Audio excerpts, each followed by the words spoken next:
Fala galerinha, boa tarde. Estamos aqui com mais um vídeo no nosso canal Papo de Administrador. Não esqueça de dar seu like. Vá curtindo e vá compartilhando. Pessoal, se inscreva no nosso canal, tá certo? Acione ali o sininho para receber notificações todas as vezes que produzimos algum conteúdo novo, ok? Antes de começarmos o vídeo, eu vou apresentar meu livro Jesus, o Homem que Abalou as Estruturas da Humanidade. Code ISBN, livraria, tudo certinho, tudo organizado, tá certo? Você que deseja adquirir um exemplar, entre em contato, todos os meus vídeos, fica a descrição do meu e-mail, tá certo? Lá embaixo, você abre a aba e consegue visualizar meu e-mail, e você manda e-mail para mim e entra em negociação, tá certo? Pessoal, é o seguinte, hoje vamos falar, né, como o título do vídeo é o fim da Lava Jato. Realmente, a última decisão do Supremo Tribunal Federal prejudicou, tá certo? Está em via de prejudicar muito a Lava Jato. É o seguinte, o Supremo Tribunal Federal, ele decidiu o seguinte, após um julgamento, né, nas alegações finais, todo réu, ele tem o direito de fazer suas alegações finais. No caso, ele vai falar lá, a STFD praticamente é um tipo de defesa do réu. E muitas defesas utilizam esse recurso, né, como argumento para defender o réu, como argumento para que o réu possa, né, se livrar da pena. Mas veja só, de acordo com o Supremo Tribunal Federal, as delações premiadas realizadas impediram que os réus, tá certo, que boa parte dos réus presos pela Operação Lava Jato pudessem falar no final do projeto. O que acontecia? Quem estava denunciando, a pessoa que fazia a delação premiada, ele falava, tá certo, após o réu já ter feito as suas alegações. E ali ele vinha com mais dados a respeito, tá certo, de algo que crimes que o réu tinha cometido. Então, o Supremo Tribunal Federal, ele decidiu o seguinte, que esses processos teriam que ser revistos. Então, praticamente, boa parte dos processos realizados na Lava Jato vão ser revistos, tá certo? Então, infelizmente, a Operação Lava Jato, ela está em via de ser desestruturada. Já era-se esperado, tá certo, que a estrutura, né, o establishment que temos no Brasil, ele se rebelasse contra a Operação Lava Jato, ele se rebelasse contra investigações realizadas contra ele mesmo. É como se diz, é aquele velho garotinho mimado, né, que é o dono da bola, que ao estar perdendo, ele pega a bola, né, bota debaixo do braço e diz, peraí, vamos mudar a regra do jogo. Mas por que você quer mudar a regra do jogo? Porque eu sou o dono da bola, eu vou mudar a regra do jogo. E praticamente esse é o sentimento que nós podemos, né, imbuir, tá certo, nessa situação com o Supremo Tribunal Federal.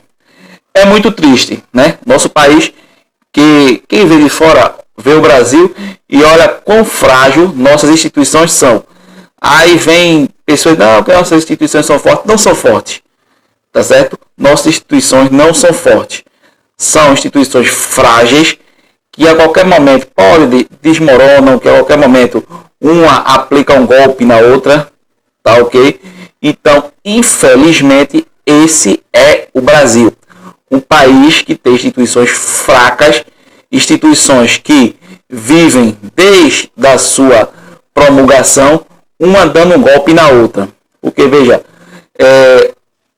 a incumbência de criar leis e etc. é do Legislativo. Mas o Supremo Tribunal Federal, com a sua famosa jurisprudência, ela passa por cima do Poder Legislativo.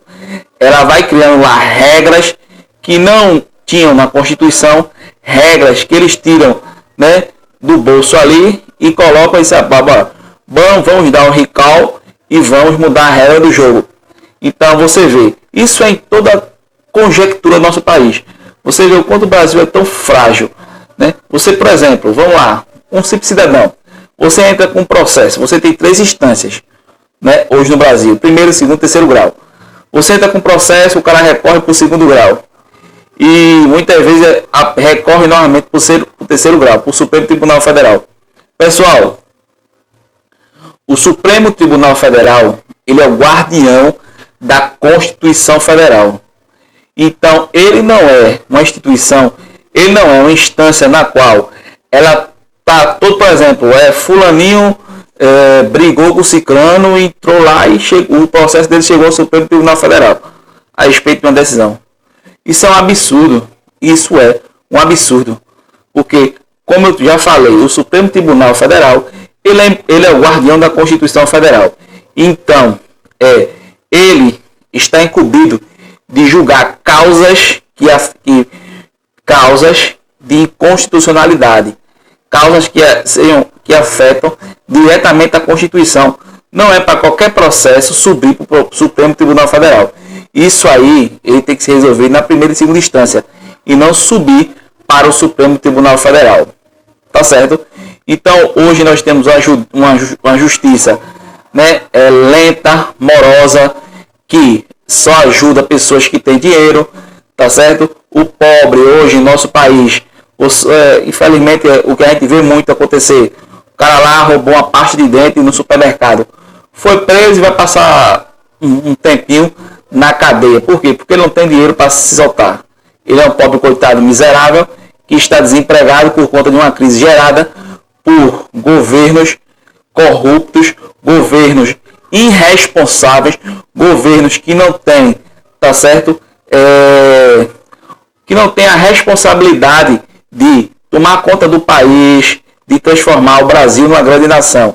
Então, tudo isso que gera pobreza, fome, violência, tudo isso é gerado por pessoas irresponsáveis, pessoas que não têm o mínimo de dignidade, tá certo? Para tornar o Brasil um país grande. Eu queria fazer uma pequena análise aqui a respeito dos 9 meses praticamente de governo Bolsonaro.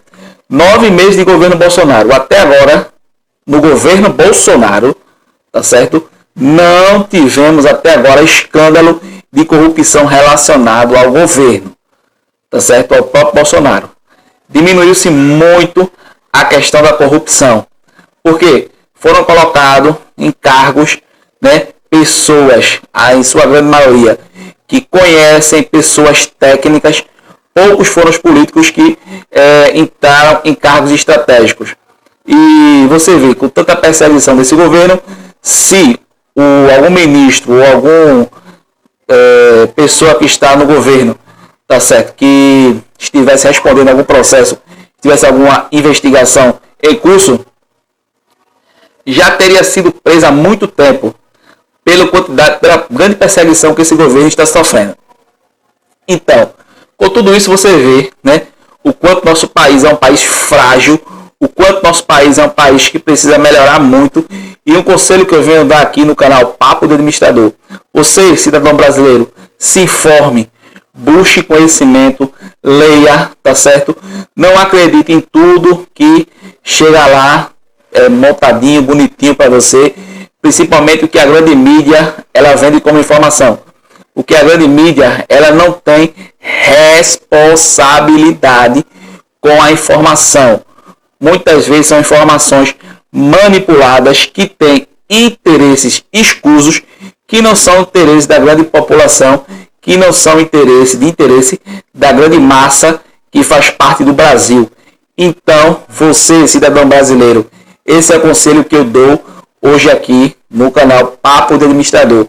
Estude, se informe, busque conhecimento, procure ali, né, chegar ao topo da informação, tá certo? Para que você não sofra, para que você não tenha problemas, tá ok? E realmente entender a realidade passada em seu meio. Então é isso aí, pessoal. Estamos terminando essa análise aqui a respeito do que está acontecendo.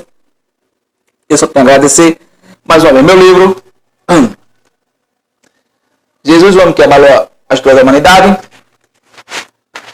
E um forte abraço para todos.